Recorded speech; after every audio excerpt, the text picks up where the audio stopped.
بەناوی خۆی گەورە و میهرەبان، مامۆستایانی بەڕێز، قوتابیانی خۆشەویست، پیرۆزبایی ساڵێکی نوێی خوێندن لە ئێوەی خۆشەویست دەکەم و زۆر خوشحاڵم کە جارێکی تر وەڵەکانی خوێندن بەڕێوەی قوتابیاندا کراونەتەوە. بەداخەوە لە ماوەی ڕابردوو بەهۆی بڵاوبوونەوەی پەتای ڤایرۆسی کۆرۆنا پرۆسەی خوێندن وەکو پێویست نەیتوانی بە شێوەیەکی ئاسایی بەردەوام بێت، بەڵام نەشوەستە.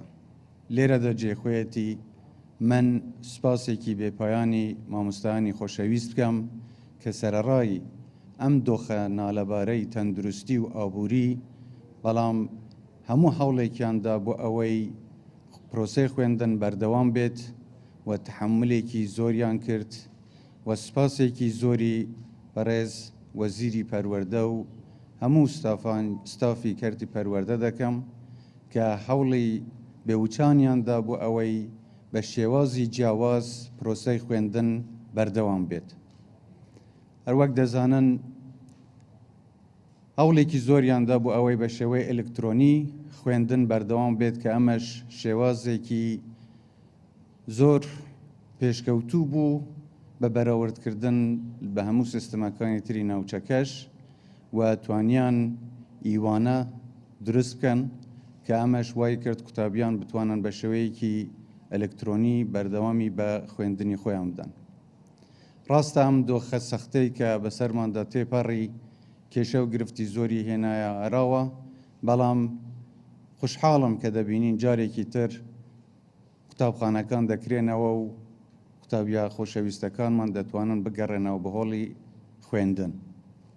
ئێمە هەوڵێکی زۆرمان داوە بۆ ئەوەی گرنگیەکی زۆر بە کەرتی پەروەردە بدەین. بەداخەوە لەبەر ئەم هەموو کێشە و گرفتانەی کە ڕوبەڕووی هەرێم بوونەوە، چ لە ڕووی ئابووریەوە چ لە ڕووی تەندروستیەوە، وەکو پێویست نەمانتوانیەوە ئەوەی لە بەرنامەی ئێمەدا بووە جێبەجێ بکەین، بەڵام هیوادارم بتوانین لە قۆناغەکانی داهاتوودا گرنگیەکی زیاتر بە پەروەردە بدەین. سەرەڕای ئەوەش ئێمە درێغیمان نەکردووە لەوەی کە بۆ تەرخانکردنی بڕەپارەی پێویست لە نوژەنکردنەوەی قوتابخانەکانیان لە دابینکردنی کەرەستەی خوێندن بۆ قوتابیەکان لەگەڵ وەزارەتی پەروەردە بەردەوام لەسەر خەت بووین.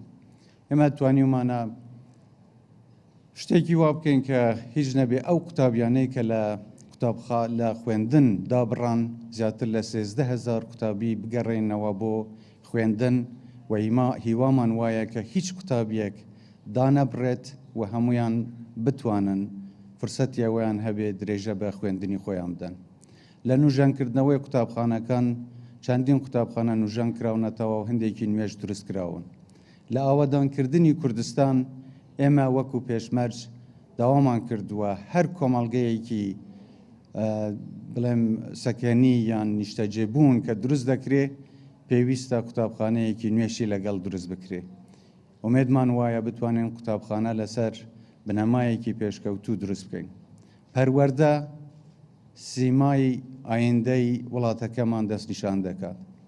ئێمە هەوڵی ئەوە دەدەین بۆ ئەوەی قوتابیە خۆشەویستەکانی ئێمە بە باشترین شێوە پەروەردە بکرێن، بۆ ئەوەی ئێمە لە داهاتوودا نەوەیەکی تەندروست و نیشتیمان دۆست و ژینگە دۆستمان هەبێت.